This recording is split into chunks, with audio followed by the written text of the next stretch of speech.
Après 14 ans d'existence, le réseau des femmes en agriculture biologique et commerce équitable REFABEC cherche à élargir ses activités et à faire bénéficier des populations une alimentation saine. C'est dans ce cadre que le réseau a reçu le 25 novembre une délégation de leurs partenaires belges.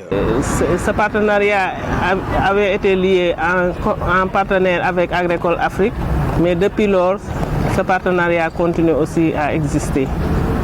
C'est pourquoi aujourd'hui, on s'est retrouvés dans ce milieu pour le recevoir et leur montrer le projet qui nous a appuyés.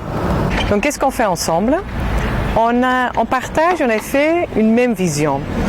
Donc on veut travailler sur l'entrepreneuriat féminin et on veut travailler sur l'agroécologie. Et les deux viennent ensemble, et pour nous et pour le REFABEC. Donc le REFABEC a déjà des années quatre grandes activités. Il y a ce restaurant biologique, le Tikara. Il y a un marché bio hebdomadaire, mais c'est de l'autre côté. Il y a une unité de transformation de céréales, mais ça aussi c'est dans un autre endroit. Et il y a une boutique où ils vendent des produits agroécologiques, sains, bio, etc. Maintenant, on veut donc faire les grands aménagements ici, comme vous voyez.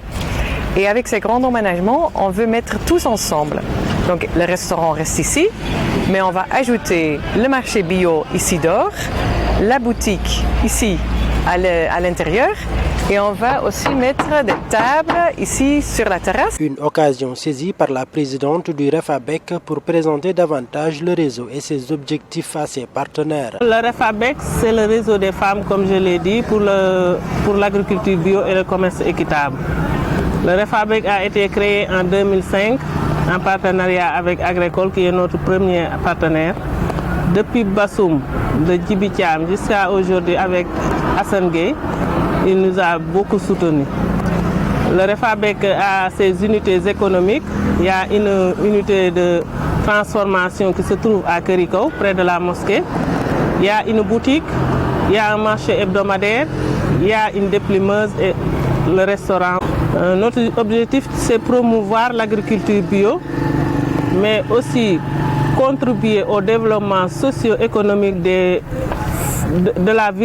la population de Thiès, en particulier les femmes. Aussi de faire l'autonomisation des femmes à travers la formation, l'éducation. On travaille ensemble, on donne de l'appui financier, mais aussi de l'appui technique, parce que on les accompagne, les femmes, avec leur gouvernance, avec leur organisation institutionnelle, avec leur management.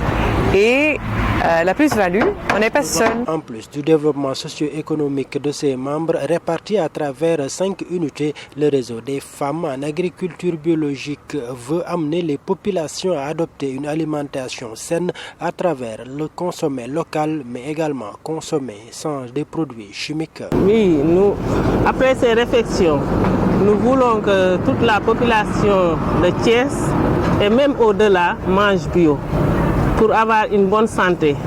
Parce que s'il y a moins de maladies dans les foyers, les femmes sont tranquilles. Les femmes sont tranquilles au niveau de leur travail et partout. Donc nous voulons que notre alimentation soit notre médicament. Aussi faire savoir à la population de Thiès que le consommer local, parce que le consommer local à travers les produits bio. Il y a un autre ONG belge qui s'appelle Le Monde sur les femmes, qui travaille ici à travers de leurs partenaires. Et pour eux, actuellement, ils font une étude de marché pour voir qu'est-ce qu'il est l'intérêt pour les produits agroécologiques ici à Thiès et aussi à la Petite Côte. Invités à venir assister à cette rencontre, les autorités municipales de la ville de Thiès, qui sont les premiers partenaires du REFABEC, se sont réjouis des actions des femmes en agriculture biologique et commerce équitable. Le maire de la ville de Thiès est féministe comme les femmes. Donc si ceux qui connaissent la mairie savent qu'en général, les responsables sont des femmes. Donc si nos sœurs sont là et que vous venez pour les appuyer, encore une fois, nous disons merci. Nous remercions Agricole Afrique, qui est notre partenaire, la mairie de Thiès, PAFA, Haute Terre, le ministère de la Femme, APC, le chef de quartier de Kerikau, nos fidèles et chers clients de toutes les unités, mais aussi les membres du REFABEC. Les perspectives pour arriver à ça, c'est on va établir un plan d'action en 2020-2022. On va aussi avoir un terrain pour y construire nos locaux, installer nos bureaux et toutes les unités économiques que le REFABEC a, on va l'amener dans ce site-là. Et faire de sorte que les femmes aussi aient un circuit de productivité rentable.